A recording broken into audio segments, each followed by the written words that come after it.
Junaid Baghdadi রহমাতুল্লাহি আলাইহির নাম পৃথিবীর কে না জানে।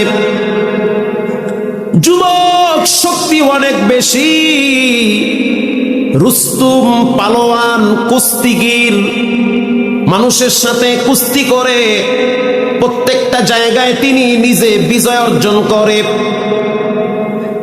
ঘটনাক্রমে বাদশা একদিন ঘোষণা দিয়েছে যে মাঠের ভিতরে কুস্তি হবে, যারা জুনায়েদ বাগদাদীর সাথে লড়তে চায় তারা যেন মাঠের ভিতরে চলে আসে। বিভিন্ন জায়গায় সাইনবোর্ড টানায় দিল।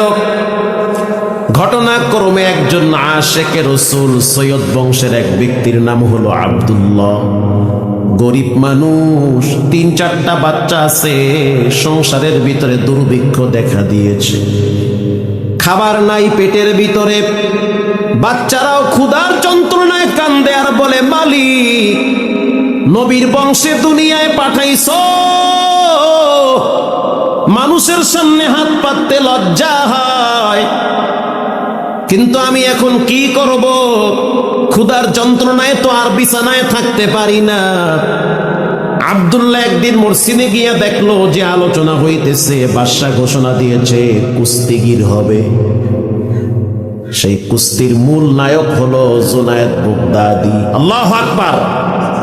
জুনায়েদ বাগদাদী রাহিমাহুল্লাহু তাআলা, যুবক মানুষ। ওই ব্যক্তি চিন্তা করলো, দেখি আমি তার এগেইনস্টে দাঁড়াইতে পারি কিনা, তার সাথে আমি লড়ব, কিন্তু আমি জানি আমি দুর্বল, আমি তার হাতের ধাক্কায় টিকতে পারবো না।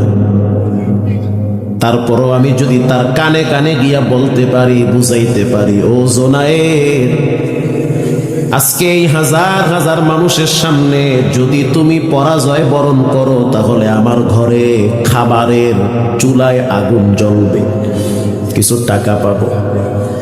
আর তুমি যদি আমারে মাটিতে ফালায়া দাও, তোমার সম্মান বাড়বে, মানুষ তোমারে বাহবা দিবে, কিন্তু এই আশেকে রসুল বড় কষ্ট পাবে।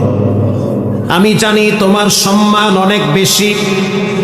জুনায়েদ বাগদাদী রহমাতুল্লাহি আলাইহি তিনি মাঠের ভিতরে দাঁড়ায় রয়েছে। তার বিপক্ষে কে দাঁড়াবে? একজন জীর্ণ শীর্ণ ব্যক্তি বাদশার সামনে দাঁড়ায় বলল, আমি দাঁড়াবো। বাদশা ধমক দিয়া বলতে আছে, তোমার পুরা দেহের ভিতরে কোনো গোস্ত নাই, হাড্ডি গুলাও দুর্বল, জুনায়েদ বাগদাদীর সামনে তুমি টিকতে পারবা না। ওই ব্যক্তি আবার বলল, বাদশা যতই কিছু বলেন না কেন, আমি জুনায়েদের সাথে লড়তে চাই। আল্লাহু আকবার। কুস্তিগির বুঝেন? মারামারি বুঝেন না? বোঝেন তো।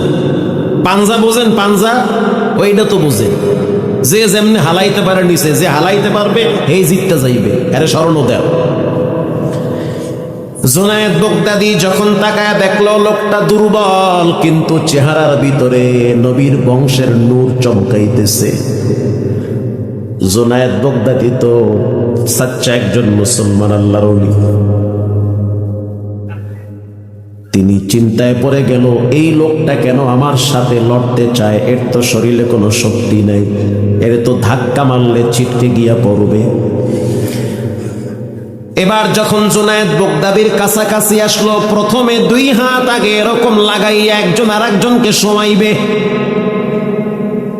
জুনায়েদ বাগদাদীর হাত যখন আওলাদে রাসূলের হাতের সাথে লাগছে, ওই আওলাদে রাসূল নবীর বংশের যুবক আব্দুল্লাহ জুনায়েদ বাগদাদীর কানে কানে বলতে আছে, আমি কিন্তু সৈয়দ বংশের সন্তান, নবীর বংশের, তুমি সম্পদওয়ালা, বাদশা তোমারে মাসে মাসে ভাতা দেয়। আজ আমি এমন একটা ঝামেলায় পড়ছি, ঘরে আমার খাবার নাই, বাচ্চাগুলা না খায় শুয়ে রয়েছে। নবীর সম্মানার্থে, নবীর বংশের ইজ্জতার্থে যদি তুমি আজকে আমারে একটু ইজ্জত করো, রব তোমারে ইজ্জত করবে। আমি জানি আমি দুর্বল, আমি তোমার সাথে 1 মিনিটও টিকতে পারবো না। তুমি আমারে চাইলে ধাক্কা মাইরা মানুষের বাড়ির ছাদে ফালাইতে পারো। শুধুমাত্র নবীর মহব্বতে যদি আজকে তুমি পরস্ত হও, আর যদি আজকে তুমি আমারে বিজয় করে দাও, তাহলে আমার ঘরে কিছু চাউল, আটা, রুটি আসবে, বাচ্চা কাচ্চা নিয়ে একটু খাইতে পারো। আমরা নবীর বংশের মানুষ, মানুষের কাছে হাত পাততে লজ্জা হয়। এটা বলার সাথে সাথে জুনায়েদ বাগদাদীর কলিজার পানি শুকায় গেছে। আরশের দিকে তাকায় বলতে আছে, মালিক, লক্ষ লক্ষ মানুষ আমার দিকে তাকাইয়া আছে, আজকে আমি স্বর্ণের মেডেল গলায় পরব। শুধুমাত্র আজকে তোমার হাবিবের মহব্বতে, তোমার নবীর মহব্বতে লক্ষ লক্ষ মানুষের সামনে আমি জুনায়েদ আজকে পরাজয় বরণ করব। জুনায়েদ বাগদাদী প্রথম যখন তার সামনে হাতটা লাগাইলো, সবাইরে দেখাইলো যে আমি চাপ দিছি, কিন্তু আসলে চাপ দেয় নাই। ওই ব্যক্তি চাপ দিয়া জুনায়েদের হাতটারে নিচে ফালায়া দিছে। বাদশা চিৎকার মাইরা বলতে আছে, আমি এগুলা মানি না।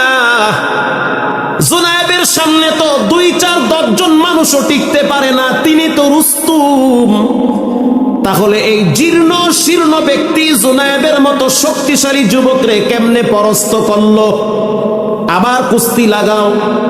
আবার যখন কুস্তি শুরু করে দিয়েছে, জুনায়েদ বাগদাদী নিজের ভিতর থেকে দুর্বল ফিল করেছে, আর অন্তরে অন্তরে দুরূদ শরীফ পড়ে আর বলে, আল্লাহ, আজকে শুধুমাত্র বেইজ্জতি হব, অপমান হব তোমার নবীর বংশের কারণে।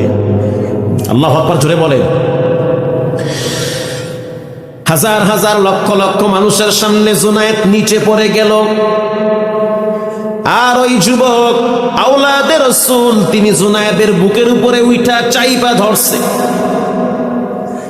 স্বর্ণের মেডেল সেই যুবকের গলায় পড়ছে। আব্দুল্লাহর তিনি ঘরে চলে গেল, কারণ সৈয়দ বংশের মানুষ মানুষের কাছে হাত পাততে পারে না, নিষেধ। নবীর বংশের মানুষ ঘরে গেল, বাচ্চাদের মুখে হাসি ফুটে গেল। হাজার হাজার মানুষ জুনায়েদের গালি দিতেছে, লক্ষ লক্ষ মানুষ জুনায়েদের প্রতি ধিক্কার দিতেছে। বাদশা বলল, এত মানুষের সামনে তুমি কুস্তিগিরি কইরা হাইরা গেলা, বেতন বন্ধ করে দিলাম, যাও। ওই দিন রাত্রিবেলা জুনায়েদ বাগদাদী ইশারের নামাজ পড়ে বিছানায় শুয়ে গেল। বিছানায় শোয়ার পর জুনায়েদ বাগদাদী বলে, আমি ঘুমায় গেলাম। ঘুমের ভিতরে আমি বুঝতে পারলাম আমার পুরা ঘরটা সুগন্ধি হয়ে গেছে। আমি বুঝতে পারলাম আমার ঘর নূরে আলোকিত হয়ে গেছে।